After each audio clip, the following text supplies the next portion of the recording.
tuturuan ko kayo kung paano itanim itong ating mga Calathea plants o itong ating Calathea zebrina. Sa pagpaparami ng ating mga halaman, ito ay tinatawag na propagation o pagpaparami. So, meron tayong iba't ibang paraan ng propagation. Pero yung ating Calathea, dividing method o di kaya sa kanyang suloy lang tayo kukuha ng bagong propagate na Calathea. So, simple lang. Kung may ganito na kayong karami at natatakot kayo mag-propagate dahil baka mamatay, huwag kayong mag-alala, tuturuan ko kayo. So, simple lang, ating ipipress yung kanyang pot. Pagkatapos nyong ipress itong pot, kung hindi man plastic o di kaya terikata, pwede nyo din ipress pa din. Ayan. Dahan-dahan pagbunot ng ating Calathea.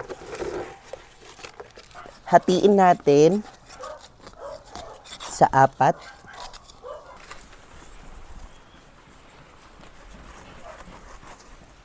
Ayan. Nakakuha tayo ng isa.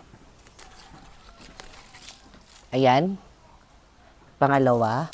Ito yung mother plant. Ayan. Kung makikita nyo, meron pa siyang mga suloy na pausbong. So, para hindi ma-stress out yung ating mga Calathea, kasi di ba nagalaw yung mga roots, so kailangan natin ibabad natin sa tubig ng 5 minutes.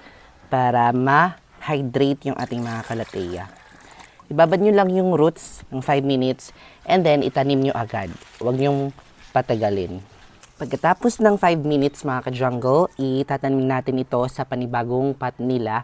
Yung 3 dito sa panibagong pot at yung isa naman na mother plant, ilalagay pa din natin ulit dito para maparami ulit natin siya. Ito pala yung pot na ginamit ko mga ka-jungle. Ito yung seedling pot.